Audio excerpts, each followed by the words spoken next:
Loading up the hearse, throw it in reverse. I come from the church of the Marvel Universe. Bodies getting stuffed in the bags. Well, hello everybody. Welcome to the Cryptcast. I'm Mike. Yo, I'm Brian. And we are coming to you from inside the Comic Crypt in Eatontown, New Jersey, and we're here to give you that little taste of new comic book that you might not have in your life currently. Also, we're recording this early. We're doing this at a really weird time. We're recording on a Thursday, so it's February 13th, the day before Valentine's Day. Hence the lethargic energy. Now, this is the morning for us. It's past noon. The life of a comic nerd. Yeah, I don't know if it's that. I just think we're just wired to be night people. So, the reason we're recording now, so we won't be up to date when this is actually released, is because Brian's going to Connecticut. Yeah, I'll go hang out with App again. Make another hippity hop song. Yeah. Play with toys. Because we haven't talked about Apathy since like episode 1 or 2. You want to refresh everyone's memory on who he is if they don't know or don't remember? Apathy is an underground rapper from Connecticut.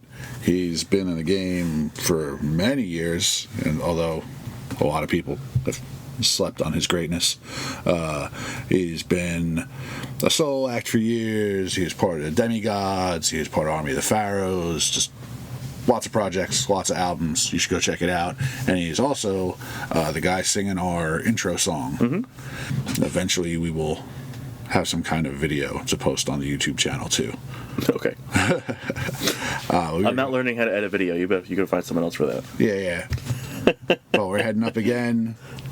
He's also a customer of the store, big G.I. Joe fan, and X-Men fan, so we've helped him out acquiring figures and comics and all kinds of great stuff. And we're going up with another truckload of good shit, and we're going to make another song. Which would be very cool.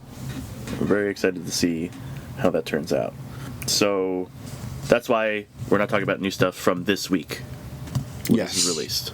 We're going to be talking about a little older stuff, but just letting you guys know. When will then be now? Soon. We do have another email from Jay. Excellent. This is a little longer, so bear with me. It starts, Amigos! I've been watching an 11-episode anime called Inuyashiki, Last Hero. Great story about two people turned into living weapons. Like Iron Fist or like literal weapons? I didn't look into it before we sat down. I don't know, but it's early and he's already hit 2 languages. Yeah. I get the idea of a living weapon like Iron Fist, but also what first thing that popped in my head is literally like an anthropomorphic sword and axe, like talking to each other. Just an animated weapon. Does it turn into a floating sword? Ooh. Nope, arms, legs, eyes, mouth. Like the singing sword from Roger Rabbit. It's Frank Sinatra. Yeah. In the 3rd episode, one of the characters neutralizes an entire Yakuza crime syndicate via permanently blinding and paralyzing them because he will not take a life. Got me thinking. I mean, that's extensive. I mean, I won't take your life, but I will royally screw it. Batman does that every day of the week. Put you in traction. Batman and Superman fight crime, but never kill. But how far would they go? Now, I know that Superman would never go to an extraordinary means, mostly because, and to use the technical term, he's a na-na-na-na, boo-boo, stick your head in doo-doo, idiot Boy Scout. The Batman, on the other hand, might be a different story, as he is only human. Do you guys think that if the crime was ever heinous enough, so intensely terrible, that he might resort to the same type of action? Maybe not gouging a person's eyes out, but maybe kicking a person's leg in backwards at the knees, permanently maiming them for life, possibly delivering a judo shot to the back of the head, turning that person into a quadriplegic. To be clear, I'm not talking about using a tactic like this just because somebody robbed a bank. I'm talking about a crime so sickening that Batman might see this as the only option available to him and still keep his moral code to never kill. Until next time, Space Cowboys. J Money. Well, thank you for the question. But in reality, they have both killed people. No, in the reality of comics. The truth is, they have both killed people. During John Byrne's Superman run, Superman killed 3 fellow Kryptonians I Wikipedia'd it. I didn't read it. I'm not a big Superman fan, but I was familiar with him at least killing General Zod during that story. But apparently he kills. I'm going to assume Non and Ursa are the other two. Sure. Because they seem to show up in 3. I have no idea, so you could say whatever you want at me right now. The big dude and the lady Kryptonian that always show up with Zod. They are. I'm just saying. So but I mean, but apparently, issue 22 of Superman in the John Byrne run, he kills them because they have no other. He has no other option. Okay. They're gonna kill people. So right. So Superman's killed Kryptonians. Batman, on the other hand, it depends on the timeline. Because Crisis on Infinite Earths in 1985, 1986 kind of like resets the DC universe. Not to the point where like the Golden Age doesn't exist, but it kind of just shifts things. The Golden Age universe kind of becomes Earth 2, and we have what we call New Earth, which is the continuity from Crisis on Infinite Earths all the way up until Flashpoint in 2011. That's pretty much just like one timeline. And Batman has killed several people in self-defense in the modern timeline. Let's kill people in junkyards. I read a couple of instances where he's killed people in junkyards. Well, it's easier to hide the body there. I guess. But one, he had a pile of cars fall on a guy he was fighting, and another one, 2 guys got thrown into a garbage truck and crushed in a garbage truck. Well, that's rough. Yeah, which I'd like to read that issue because how does the garbage truck accidentally go off? Like, if the 2 guys fall into the truck and you pull the handle, you killed them. Like that. I mean, you know, I'll like, say it happened to Shredder, but Casey hit the Casey. Shredder. Casey was there, for and that was in the movie. We don't even know. I don't know what happened in issue 1 of the comics. Yeah, I don't know. Yeah, but prior to Crisis on Infinite Earths in the Golden Age, Batman killed people constantly. The first 2 incidences in early appearances in Detective Comics, which are issues I've actually read in reprints, he's going after some crime boss, and there's 2 guys on a rooftop, and the first guy runs at Batman, and he throws him off the edge of the roof, and he looks over, and he's just like, well, he's like, I gotta get rid of this other guy before the cops find the body of the first guy. Yeah. And you're just like, oh, goddamn. Like, all right. And the second, which is probably my favorite Batman kill ever, accidental or otherwise, it's just fun. This, again, crime guys are all hanging out in an apartment, and one guy looks out the window like, hey, did you hear a noise? And Batman comes swinging by and boots this son of a bitch and breaks his neck. All right. Imagine just, what's going on out there? Oh, savage. So actual deaths aside, and he has purposely killed some League of Assassins guys, but they're all like generic nobodies. Yeah. Oh, that guy, oh, that guy, and again, self-defense. Like they're attacking. Yeah. Right. That makes. Yeah. But like Jay was saying, where if we stick with the no-kill rule, I would argue that Batman maims people on a regular basis. He does. Constantly breaking bones, and he's constantly sending guys to the hospital. And I don't think, he also said, depending upon the heinousness of the crime, would it push him to the extents. Batman is not without cruelty. I don't think it even needs to be a heinous crime. It could be a personal crime. Most recently, they unmasked Citizen Jerkoff as KG Beast. And KG Beast, if you're familiar with the character in the past, is a guy who's like lost limbs and had some cybernetic augmentation. He had a gun for a hand. And they fixed him. He came back as this new character, and they fixed him. And in their final showdown, Batman cuts his fucking hand off. And it's the opposite hand. Yeah, he cuts his other hand off. Right. So, Batman is not without a sense of humor and some irony in his vindictiveness too. I don't know if it's humor. I think it's just pure rage. I would argue that it was pure rage, but KG Beast is also the guy who shot Dick Grayson in the head. Yeah. He caught himself and stuff. Sure. I'm not saying it's unjustified. No. Batman tracked him down in Russia, in his cabin, in the mountains, in the snow. Like, it was a task to get there to find him, that almost killed Batman just to get there. And then when he got there, he beat the shit out of him relentlessly, for trying to kill his number one son, and then left him. And KGB says, he's like, if you leave me here, I'll die. And he's like, I don't care. He's like, fuck you. Like, bad shit. Yeah. So I would argue that, like, this go around, he's not even mad about that anymore. Now he's like, I'm gonna cut your hand off because you're a fucking asshole. Like, you just come to my city. Right. Like, you didn't learn your lesson when I left you for dead. Well, now I'm just gonna humiliate you. Right. He could have beat the piss out of him, put him in traction. He could have killed, but no, he's like, I'll take your other hand off, jerk off. Mm-hmm. But that's not gonna stop KG Beast. We're talking about if the Joker killed his 1000th person, and all the balloons fell out of the ceiling, and then Batman's gonna go, all right, that's enough. That's the limit. Like, I got to take you off the table. As he break his spine? Like, well, no, you're like Barbara. You're going to be in a wheelchair. I mean, he did. He broke Bane's back when he finally got his retribution. Mm-hmm. So he does have that, eye for an eye kind of deal. Broke my back, I break your back. Sure, sure. So it just the rule doesn't apply when it comes to his allies. You kill my Robin, I get over it. You paralyze my Barbara, I get over it. She's more useful behind a computer. Yeah, anyway. yeah. I think it comes down to, I don't think Batman is gonna. Yes, Batman will go to lengths, but it's never going to permanently stop him, because he's putting goons in traction. He's putting henchmen in the hospital. Most of the time, named guys get the snot kicked out of them, then they go to Arkham, and then they're okay. He's never permanently taking these guys off the street. Like, if you want to do that with anybody, do it with Zaz. He's just a straight up serial killer. Blind Zaz. I don't think he's ever going to do that. I think Batman's self-aware. It's come up several times that I can't kill them because if I do what they do, I just become them. Yeah. And it's like, yeah, okay. And you've also he's admitted several times that he wants to. Sure. And that he's afraid that once he does, it'll become easy. Mm-hmm. So there's the hang up, is that he stops himself. So, secretly he really, really wants to. Superman, on the other hand, in Elseworld stories, we know the Injustice books that are based on the video games. Joker kills Lois, who is pregnant with their son, and as soon as Superman finds out, it just goes and rips Joker's heart out of his chest. So let's back it up a little bit.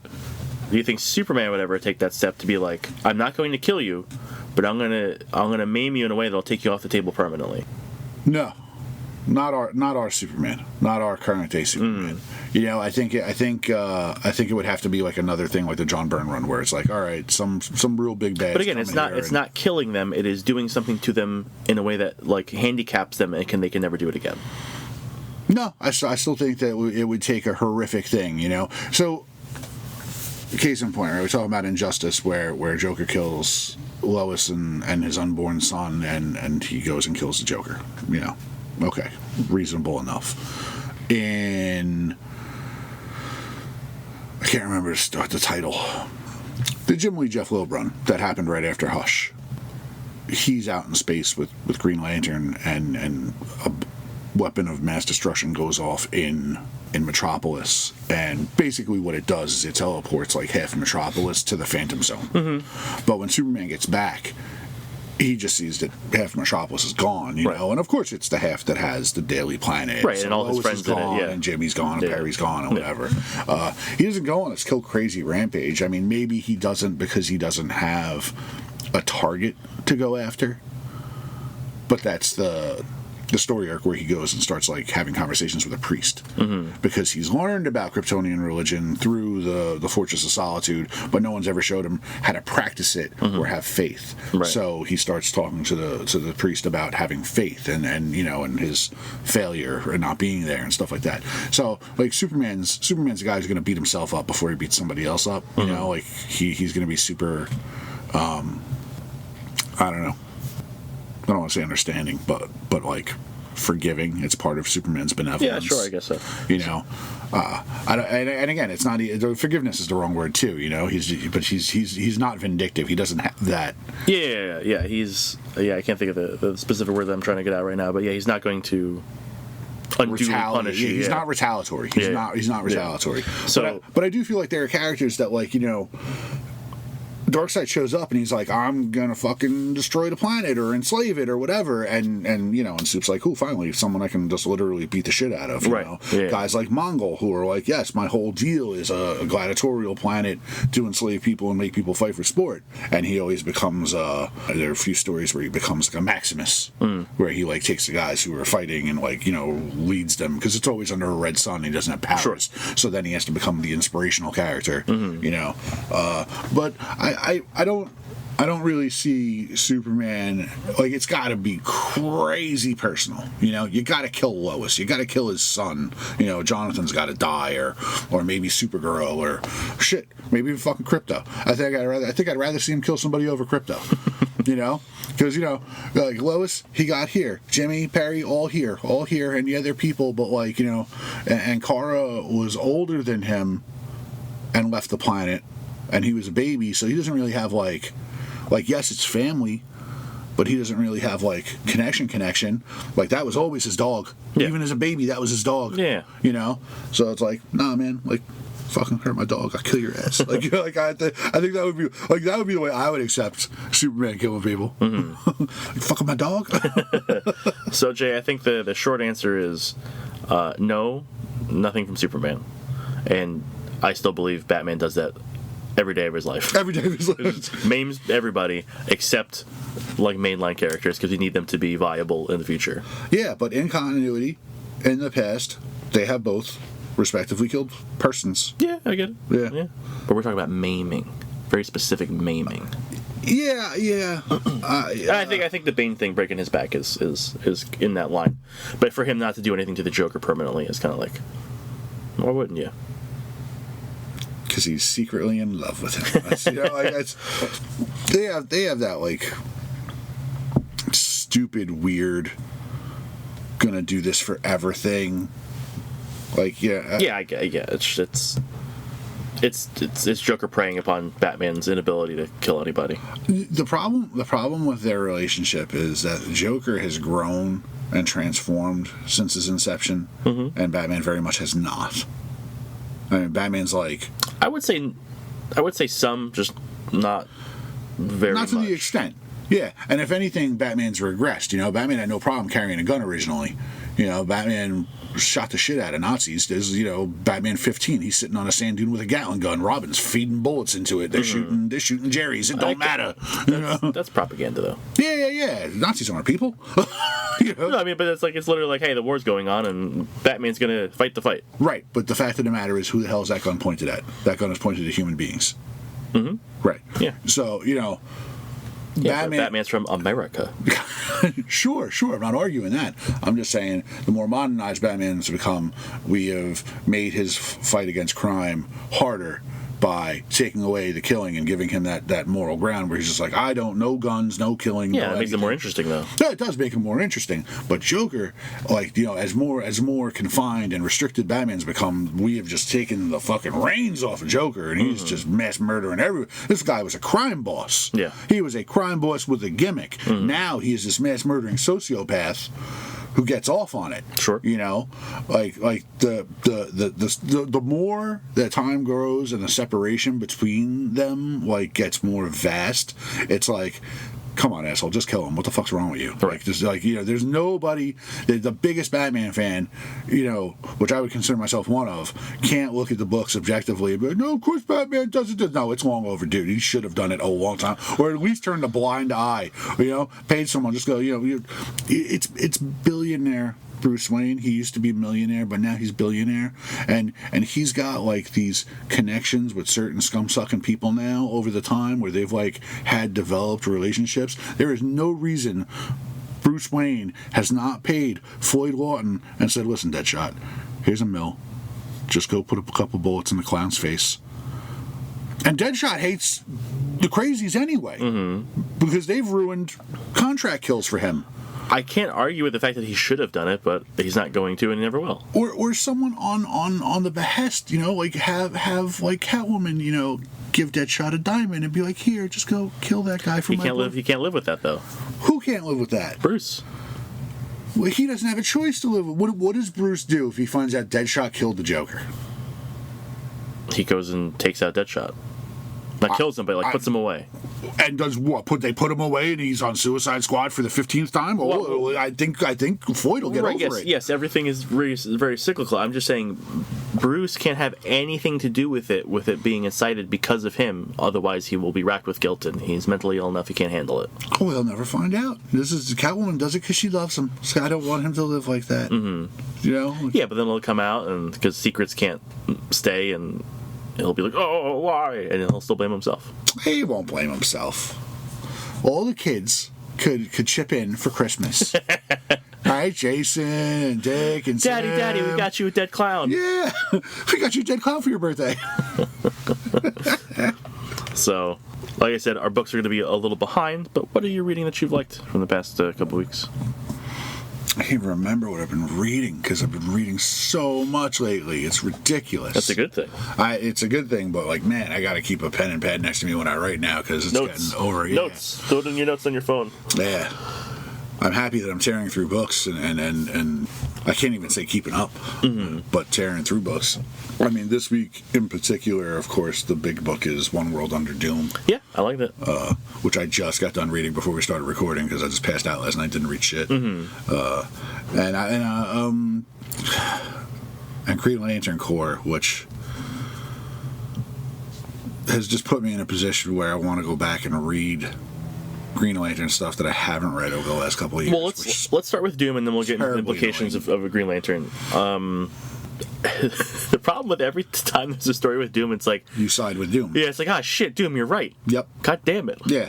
The whole first book is just like, look how right Dr. Doom is all the time, and look how stupid the Avengers are. Yeah, like fixing the world, like universal health care for the world. Well, like he's made all the countries have agreed to come under the flagship of Latveria and Doom, and he's giving universal health care and universal education. Yeah, universal education. Baron Zemo and Hydra took exception to this. They were gonna go after him, but apparently Doom months before had already killed Baron Zemo, and it was just a kind of ruse. Yeah, because he had Hydra soldiers building hospitals and shit. Well, so the idea is that Doom has taken over the world, but he's not doing it in any kind of like weird way. Everyone has agreed under their own volition to be like, yes, we're part of it. Like, there's no magic involved, there's no tech involved, there's no mind control. Everyone's just like, yes, Doom, help us. Yeah, no sword of Damocles hanging overhead. And now every country is just a province of Doom. He has outlawed war, and he's done all the healthcare education stuff, right?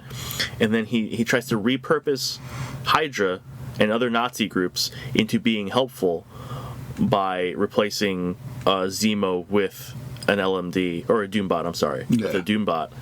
So this way, like you said, Hydra's building schools and hospitals and stuff, so they're being used for good. Yeah, he's already killed Zemo, and he's already killed Red Skull, and whatever Hydra forces are not building schools and hospitals, are out in like old war, they're moving landmines and shit. Yeah. And you know, just like the Avengers, they gather together and huff and puff because the other people are fixing the world and they're not. Right. If Doom's doing it, it must be evil. Dude, this was shades of A-verse X. Very much. This was the X-Men have Phoenix Force powers, and they're irrigating crops in third world nations. Well, we can't trust them; they're dirty mutants. Right, and the Avengers get together and go, "Look at them fixing things." You know, that was Reed with the data pad going, well, they fixed this and they fixed that and they fixed this. Yeah, it is very much Doom doing all the right things, and the Avengers going, well, he's got to be doing something evil. Well, the bias here is that the Fantastic Four is on board because, of course, it can't be good. Doom's doing it. Right. You know. Right. Whereas the Fantastic Four being empathetic to mutants because of their little baby powerful Franklin. You know. Right. It's like, oh, well, the mutants are fixing stuff. Right, are you afraid that they're making a place that you're not needed? I don't think it's that. I think it's literally just, well, it's Doom. He has to be doing something evil. Sure, but I think it is purely that. I don't think it's them fearing being not needed. I think that was more AVX. My problem always when it comes to the Avengers and these kinds of stories is that they're so sanctimonious that they don't need proof. They're just right. And they're going to wind up being right because they're the good guys, but there's never any proof. They never go, oh, we know for a fact that this is bullshit, so we can go take them down. They always have a hunch or a suspicion, and they have to get into. Well, I mean, the suspicion is like, hey, this guy who's tried to fuck us and kill us and take over the world many times in a brutal fashion, well, he can't be doing it the correct way this time. So I understand where they're coming from. I'll play devil's advocate from the Avengers side, where it's like, it's fucking Doctor Doom. Of course he's doing something evil. Yeah, see, I'd play devil's advocate in the let's let this guy fix as much as he can, and then we'll beat his ass. Yeah, but what if it involves like mind control stuff, where he ultimately is going to fuck the world? Like, you know, you can't let the evil plan progress because you might not be able to turn it back. I mean, if the evil plan is free education and free healthcare, then I think I'll support the evil regime for a little bit and see how that works out. What's I forget. Tony said it. He said bread and circuses, right? You know, that's the thing where it's like we're going to distract you with this shit over here, so you look at that and everyone's happy, and while over here in the dark we're doing what we really want to do, which is, you know, consolidating power, doing just shifty, underhanded stuff. Yeah, but the problem with government is they never distract you with anything good. They don't distract you with, we're going to give you free health care. Distract me with free health care or free education. Distract me with absolving student debt. You know? No, we get distracted with, we're going to change the name of the Gulf of Mexico. Yeah. We're going to raid Canada. Greenland's going to be red, white, and blue land. You're a fucking moron. Mm-hmm. You're distracting me with the circus, like Tony said, with the circus. Yes. Free healthcare for education is not a circus. Give me better pay wages and shit. Like, yeah, distract me until you fucking have a gun to my head. It's a line being drawn, is what I'm saying, to that. And they're assuming that Doom is doing something that is only going to benefit Doom and is going to be negative for everybody. Yeah, but when you make an assumption, you make an ass out of you and umption. Because you can't make an ass out of me. Which I think is not... a wrong thing to do, considering it is Doctor Doom, and he has a history of fucking with these people and being a bad guy. I don't know, man. Historically, Doom has had control over the populace before and not used it. And historically, he's also tried to raid the wedding at Ben Grimm's wedding with Alicia Masters and tried to kill people. You know, like that just happened not too long ago. Who did he kill? He didn't kill anybody because they beat him, but he came with intent to murder. And less than 2 years ago. And Doom showing up in a Fantastic Four wedding, fucking up a Fantastic Four wedding, that's just fucking karma. Because Reed fucked Doom's wife the day before he was supposed to get married. Not Reed, Johnny. Fucked. That was not his fault. He didn't know that was happening. He had no idea they were together. And Doom proposed to her after they slept together. Johnny would have banged her twice as quick if he knew that fucking Doom was gonna... My point being, I understand where the Avengers are coming from, but Doom is making all the right moves. And in such a way that he makes the Avengers look like idiots because they expose that... Because they are idiots. They expose Zemo as a Doombot, and then Hydra's like, well, fuck, we might as well just kill everybody because we're being manipulated. And Doom goes, look at these guys. They can't stand that I'm doing this, and they're putting you people, normal people, in danger. That's right. I'm doing the right stuff, and they can't handle it. That's right. Making them look terrible. Again. Mm-hmm. Again. You have a very anti-Avengers bias. I do have a very coming into play here. Bias. I'm trying to be objective about what's going on in these books that are made up. Like I said, if you were actually Team Mutant, your Avengers bias would stand. I'm sorry, was Storm on that team? Was she not shocking the shit out of Hydra agents when they were raiding the thing? She's a team traitor. I'm just saying. One of the most powerful mutants in the race, not leading an X-Men team while the teams are in turmoil. She is not there for her people. She's not even there for her family. Yeah, she's hanging out with the Avengers. Yeah. Mm-hmm. While Rogue's in crisis and Scott's in crisis. And they gotta figure their own shit out. Kitty's in crisis. No, that's not who Storm is. It's a narrative thing. Storm's big sister, man. Okay. Storm has always been there for the other X-Men when they're in times of crisis. She's confident they're able to hammer it out themselves. Bullshit. Storm has always been the shoulder to lean on for other characters. Well, now she's an Avenger. Yeah, she ain't there to lean on because she's off playing Avenger. I need you to relax a little bit. Nope. Will not. To Green Lantern Corps, number 1. End of it is, go read One World Under Doom. It was good. It was a good read. Damn good. Yeah. Doom good. Fantastic dialogue. Boom goes. a lot of good dialogue, like just banter between characters in there too, like outside of like main story. All right, I'm gonna get my one gripe off the. I won't bitch about anything else for the rest of Green Lantern talk. Okay. Where the fuck's my Kyle at? I'm sure he'll make a grand entrance at some point. But every Lantern got a little.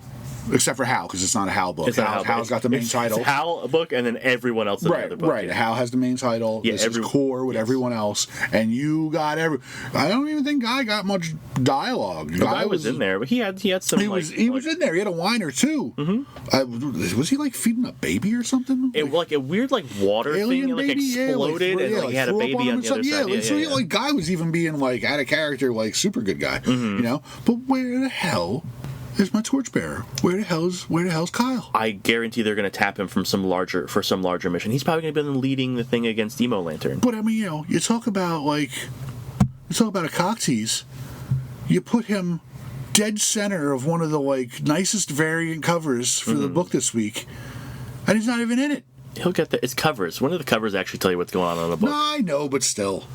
That said, I liked it overall. I'm not typically a Green Lantern guy, but I enjoyed it. Kyle is my favorite, which is why I bitch about it. Mm-hmm. But John Stewart is a close second for me. I really enjoy John Stewart. And there's some weird shit going on, because John's got a construct little sister that's alive. Well, he's the leader of the Corps right now.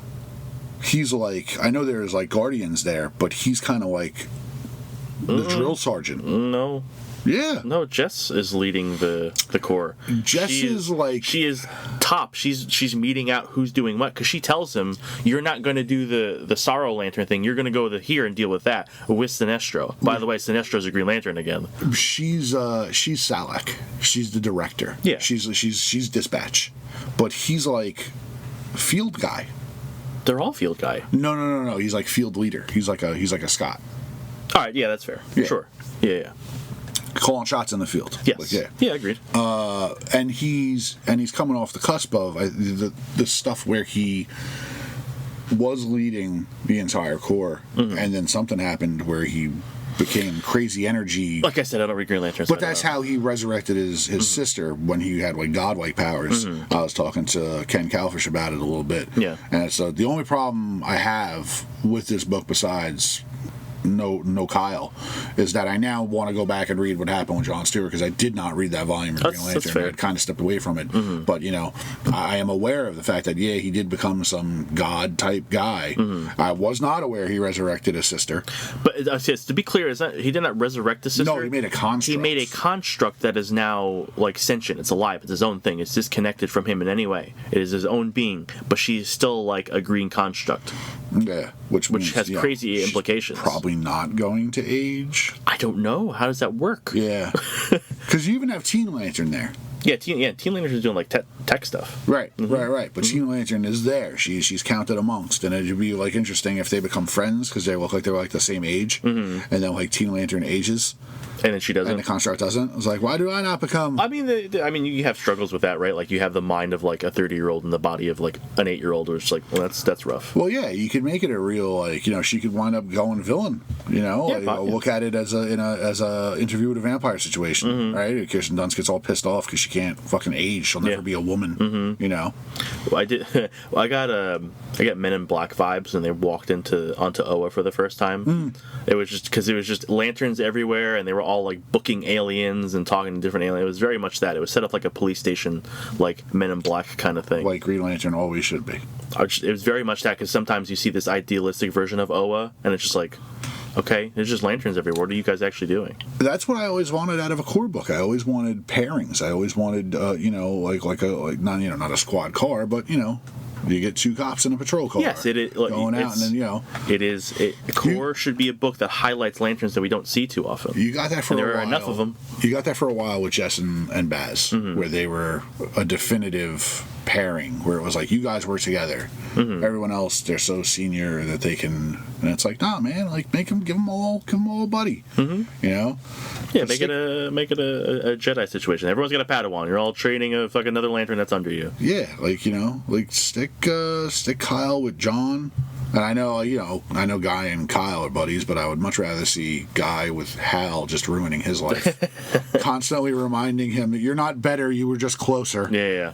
And if you don't know, like, the history to that, when Abin Sur was dying with the Green Lantern ring, he asked the ring to find a worthy successor, and it found two. It found Guy Gardner and Hal Jordan. Hal Jordan was just closer. And since Abin Sur was really knocking on death's door, he was like, yeah, go get the close guy. Mm-hmm. Yeah. I mean, that's not the way the story is originally told. That's fine. But it's only 58 issues later where they bring in Guy Gardner and tell that story. It's a fine retcon. But it's like, when you think about it in the age of the series, it's like you just presented this guy, you gave him his own series, and like, here you go, like, and then 50 something issues in, you're just like, hey, you know what? He's not awesome. Here's this other guy, but he is awesome with a bad haircut. But I like a lot where they're setting up in core where like none of the power batteries exist, so like the emotional spectrum is like manifesting in random people like violently. So like people are just making constructs when they're under like extreme duress. There's a lot of cool stuff in there. I like Sinestro being a Green Lantern again, being like, yes, I was the greatest Green Lantern and I still am. Fuck you. Weird vibes, but just because he saw the situation, assessed it, didn't respond violently. Mm-hmm. Well, he was a dick the whole time, but he got it done. I know, but not to the guy who was suffering and making the construct. And he was still a dick to her. Not really. He was pretty empathetic. Like he was very cold but he was very logical and like broke through the emotional with the illogical and made her make the construct go away. Right. I mean, like I don't think there's a possibility or a scenario ever where you write Sinestro as warm. No, it wasn't even warm with his daughter. Yeah, like I think calm, cool, and collected. Mm-hmm. With a spice of condescending is basically as good as it gets. He didn't go in there and start ripping it. You sad sack of shit. Pull your stuff together. You like right. He was there for her. He was a support. Yes, but in a very calculated way. But either way, like it's another guy who's like, yes, Sinestro, I can pick up what you're putting down. You are correct.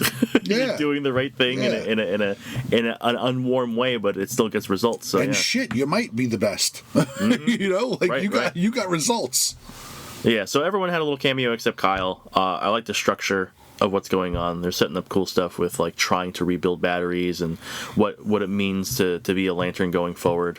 The rings won't pick new Lanterns. They have to themselves personally pick new Lanterns. Mm-hmm. Like the rings can't do it themselves anymore. Yeah, they're deputizing people. Yeah. So interesting. I'd like to see more. There's definitely have to do a scenario where someone like gets it but shouldn't. This is 100% going to happen. What's going to end up happening is there's going to be like a revolt within the Green Lantern, and Sinestro is definitely going to restart the Yellow Lantern Corps by doing it with this. Yeah. Because this chick is going to be with him.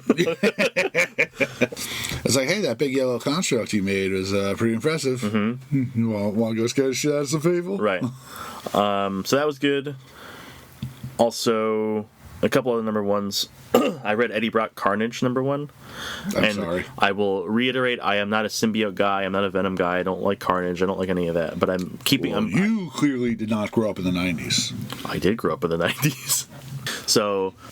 it's okay. There's an interesting interaction between what Eddie Brock is trying to do and what the symbiote, so like what Carnage is trying to do. Because Eddie's like, all right, I'm going to take Carnage on so this way no one else has to. I can control it because I'm used to it, like with Venom, and we're going to do good things. And they're kind of doing a Dexter thing where Eddie is going to go kill people, but they have to be serial killers. They have to be people who have done something wrong. And Carnage is like, awesome, cool, but I want to kill more people. And he ends up fucking with Eddie because they find a serial killer who's a pilot on a plane. In killing him, the plane's damaged and is going down, so Eddie saves all the passengers, and Carnage starts flipping out. It's like, this is now how I'm being used. I'm not going to save people. This is now how I'm being used. And he makes Eddie black out, and Eddie has a dream of all the people being dropped because he like flies them out of there. And Carnage basically goes, yeah, you're never going to know. Too bad. Let's go kill somebody. And he's like, okay. Yeah, these are it's the two of them trying to flex on each other. So, back when Venom became a thing, I didn't really give a shit. It wasn't until like Eric Larson's run, like right after McFarlane's run, like once he became like a big scary monster, it's like, all right, I'll pay attention. So I was reading actively during the introduction of Carnage, but these are characters that should be used sparingly. Like, like they should have the effects that like the Joker have, like that they were the biggest big bad, and the more you use them, the more watered down they get. And quite honestly, you couldn't pay me to read a Venom or a Carnage book at this rate. I'm trying them because they're new. I'm gonna probably keep tabs on what's going on in Carnage just to see. I read Venom. I just want to see who it is because now they've eliminated Luke and they've eliminated Madame Mask, so it's either Robbie or what's his face. Yeah, Robbie or Rick Jones. Yeah, Rick Jones. Which honestly, I couldn't give a shit either way. I still say it's Robbie. It doesn't matter. It's the most lackluster pick. Like, who the hell cares about an old news editor being Venom? This is ridiculous. It's something different. It's the bad choice. And that's the other thing. This passing the buck thing. It sucked after Gargan. The symbiote hasn't been on anybody worthwhile after Gargan. Just put it on Brock, leave it on Brock, stop playing fucking games. Well, last time they did that, he became the king of all symbiotes or whatever, the Black King. And get rid of fucking Dylan. Eddie Brock is not a guy who should have a kid. Send this fucking kid to go live with his mother and let his fucking father be the villain that he should be. I don't know if he has a mother, because he's living with... made of symbiote. No, it's something going on. I don't know. I can't even begin to talk about it. I know, he's living with MJ and Paul. Stupid. Put that aside. I don't care about that. As far as like Dylan, I like him being a douche to Paul because I hate Paul. Sure. Paul can't die fast enough for me. He'll become a villain. Don't worry.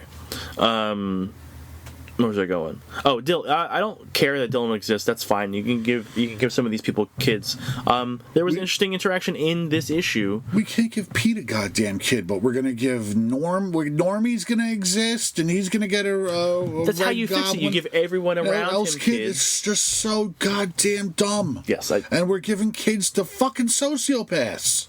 Anyone can have kids. I know, but like all these, give me a book about Luke and Jess's baby then, all right? Don't give me sociopath children. Well, she's infected with Purple Man stuff.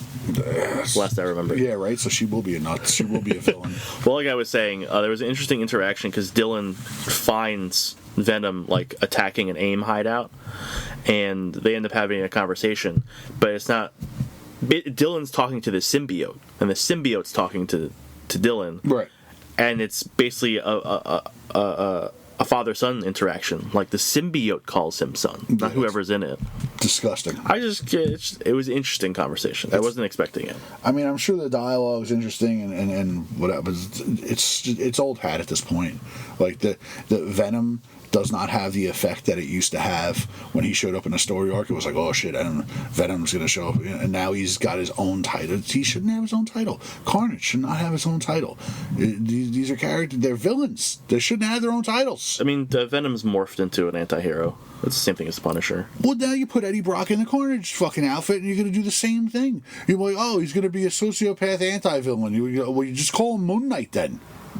It's darker than that. It's still Carnage, like, ripping people apart. It's not like, I'm going to go stop bad guys. It's like, I'm ripping apart bad guys, and I may have killed a plane full of civilians. So it's a splatter movie anti-hero. Look, as I said, I'm not a symbiote fan, so there's not a whole lot of love coming from me for these things. So if I never saw a Carnage or a Venom ever again, I wouldn't care. Yeah, for real. I'm just, trying to judge these books on the merits that they're giving me, and Carnage I will keep tabs on for a little bit, and I'm in on Venom until I find out who it is. I couldn't even judge a book that shouldn't exist objectively. Okay. That's it. Okay. Those books should not exist. I judge it by the writing. It's what's going on. I didn't mind when Carnage was getting his mini-series. When he was teeny tiny? Minimum Carnage, you mean? Well, Minimum Carnage and Carnage USA, and they were building him this like backstory with the cult of Carnage, you know, and they were making it go somewhere in increments, and it wasn't even remotely an anti-hero thing. It was all villainy. It was all bad, and then it came back to be a major story arc, you know. So those couple of miniseries actually built towards the cult of Carnage arc, you know, and it's like, all right, well then at least it went somewhere and you were building towards something. It would have been cool if you like advertised it as that and marketed it as that. This way, when Cult of Carnage happened, it was a bigger event. They might not have have had the plan at that point. Yeah, they might not have, but They were like, holy shit, people like this? All right, let's keep going. right. But like when the Cult of Carnage thing happened, and Carnage was going around killing people that had codexes of anyone who had ever worn a suit, and subsequently getting powers from them because it was integrating with their DNA or whatever the thing was. Like it was like, oh wow, like this actually has a thought behind it. You know, so much of their other stuff just it's very on its face. Like, yeah, we get it. You're big scary monsters that like killing people. I mean, and sometimes you're on someone that like doesn't. Yeah, sure. But the pull for right now for Venom is who is it, right? And finding out what new Venom anymore. is. I still want to know. Once it wasn't Luke, who could care?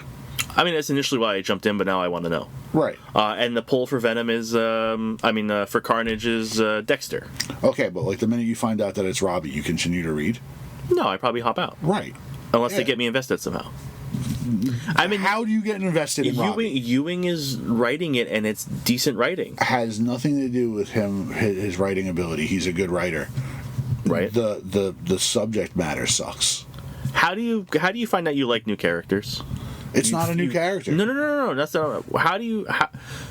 None of the characters I liked were new when I started reading. I started liking characters because I found an arc where someone elevated it. I'm like, oh wow, I really like what they've done with this person.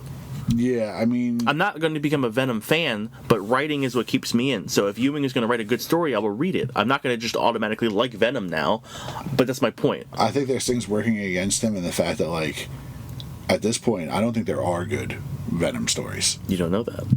But I do, because I'm already tapping out of this shit. Because I already don't care. Okay. But with the options left of Rick Jones, and that's fine. You could not care. I'm just saying, like, I'm in it for the story, and when I'm done, I leave. You gave me 4 options off the word go. Mm-hmm. You took away the one I wanted it to be to make it interesting to read it long term. I would have read it longer if it were Madame Mask. I have never in my life given a single shit about Rick Jones. I think he's a fun little side thing. 1 issue. There's an Avengers issue or an Incredible Hulk issue where they throw him a bachelor party. That's an Incredible Hulk, yeah. Yeah. The stag party, yeah. Yeah. Mm-hmm. That's it. Okay. Where they find out his fiancée did porn. Mm-hmm. That's it. That's the only Rick Jones thing I've ever, like, even remotely found entertaining. And Robbie? Robbie is a D-list background character. Sure, elevate. Everyone gets to be a hero. Yeah, you want to make it interesting? Think outside the box. Don't make it some bland background guy. Put the symbiote on Aunt May. Nah. Yep, I'd read that before I'd read this shit. Nah. She's old. She's got to be a vulture. No, she could be a symbiote vulture. Make her wings out of goo. Too much. You know why? Venom did it. Venom had big bat wings. Yes, I know he did. And in Carnage, Eddie flew away from the plane with big Carnage wings. Which I also hate. Yeah, I'm not a big fan of that. I don't like wings on either one of them. No. All right, let's put that aside. We'll hop back to DC, and then I want to talk about one more thing after that. Okay. Whatever you want to talk about. Aquaman 2, I'm still going to read it. Yeah? Yeah, he got put onto this like weird desert planet where there's no water. Oh. He's met by people and they're talking about his water. Well, he's got the new water control powers. Yes, so that but sucks for him. comes into play where his water ended up on the other side of the gate with him, so a mega gate, right? So like, there's mud, he's got water, so he beats all these like weird fish people riding lizards with mud. Then he goes back to see their queen, which is like a sea hag basically, but there's no water, so she's collecting water. When she says water, she means blood. So she's got a big cistern of blood under her thing. And he is now whipping around blood. That sounds cooler than fucking It's Carnage. Pretty cool.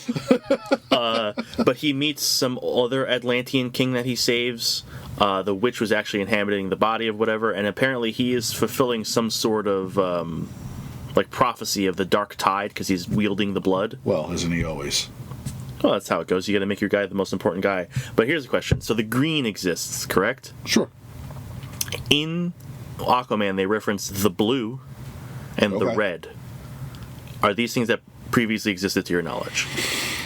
Not to my knowledge, but it makes sense. And I can't say... Remember during Brightest Day when all the dead characters got resurrected, and that was all like part of it. It was all part of elements. It was Swamp Thing was the green, and Aquaman was water. It was blue. The Hawks were air. Yeah. Like there was an elemental thing. There is a previous elemental thing going on. I don't know if it's been referred to as the blue by name. All right, but it makes sense. It tracks. I've only ever known the green, and it's the first time I've been exposed to the blue. So apparently, where he is like the origin of the blue, but it's a desert now because something's fucking with it. So I'm just curious if that's if that was a thing or not. And the red is blood. I have no idea. The witch just mentions that this is where the blue is and says something about the red. Because I want to say Martian Manhunter might have had something to do with the red, or at least in terms of that gate. Because he's from Mars. Yes, and the red stone on his chest and all that shit. Yes, right. Yes, and the fire that hurts him. Yeah, so I was it's setting up still stuff where it's like, I'm interested in what's going on in Aquaman now. Yeah. So definitely worth sticking with that. And then last thing I want to bring up is Bug Wars #1 by Jason Aaron and Mahmoud Assar. Also good. It's a fun fantasy, even though it's very violent immediately. So it's high fantasy with lots of violence in an Alabama backyard. Like it's literally like at the end. It's all taking place in a literal backyard. Yes. Okay. Yes. Okay. The world is called the Yard, and you're introduced to the different factions of the Yard. And there's like ant people and beetle riders and spider witches and like maggot priests and shit like that. And so you see all this stuff happening, and then you're dealing with a family who's moving back into this house, and everything that comes with that. It's pretty cool. Sounds good. I mean, I heard you laughing out loud while you're reading it. If you like fantasy, it has all the fantasy elements plus a little bit of like Honey, I Shrunk the Kid. Yeah. Like one of the kids ends up getting like magic happens and he gets shrunken down and ends up in the backyard. And he rides Auntie into battle. Well, he has a beetle because his dad was an entomologist. Okay. And apparently his dad has something to do with all that's going on here. I want to see his dad like hanging from a Rick Moranis apparatus over the backyard. The thing is his dad is dead. And his older brother hates bugs because his older brother found his dad in the basement in his office, dead, torn apart and covered in bugs. Yeah. A lot of stuff going on. Never mind. I don't want that to happen to Rick Moranis. But it's really good. It's a thick issue for $5, and it's definitely worth reading. And there's a little backup. It gives you a little history on like the ant people in the back of like the different species that he has there and how they work. And I like it. Cool. Anything else you got? Nope. All right. Well then. That'll be it for this episode. Next time, we're going to be going through part 1 of House of M. Because that's going to end up being a 2-parter. So despite being a relatively short thing, there was a lot to talk about with House of M. Always. Yeah, mutants and stuff. Yeah. So thank you for listening. If you would like to get in contact with us and give us things to talk about, ask us questions, give us future book reviews, Jay has sent a couple. Definitely appreciate that, Jay. And if you have any weirdo questions like really anything that involves comics, feel free to send them over. You can do that at thecomiccryptcast@gmail.com.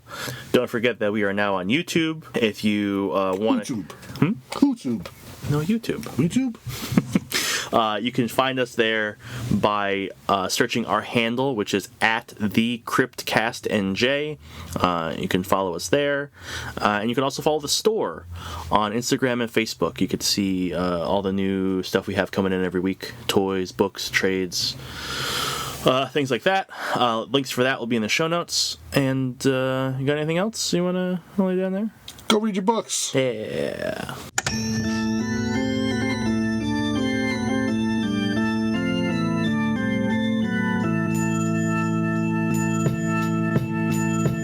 We low loading up the hearse, throw it in reverse. I come from the church of the Marvel Universe. Bodies getting stuffed in the bags like comics. The hardcore get it while the soft bitches vomit. I came to this earth on a radiated comet. Now the planet is in perilous danger because I'm on it. Fly super villain with the superpowers in me. Got the red issues and all my shit is minty. Body like Ben Grimm, suckers I be beating down. Look around and we be found chilling out in Eatontown. I be at the comic crypt stacking up the kryptonite. Doomsday and Superman every time I grip the mic. Dark Phoenix overloading, supernova sunspot exploding. I'm the Punisher reloading Bobby Drake when he's frozen. Storm forming ominous clouds over the ocean. Working with Professor X to master my emotion. Have you posing in the box whether you know it or not. I'll easily bag your bitch like Logan did to Scott. Mr. Sinister plots when I administer shots to clone Gene from my genes. Then this shit'll get hot like Inferno. Burn slow, humans are ash. God loves, man kills in the days of future past. Now I'm working on a science lesson. Me and Brian Stratton, a rat in a cage who can't stop buying X-Men. Like a flower that blooms in the spring. You were beautiful.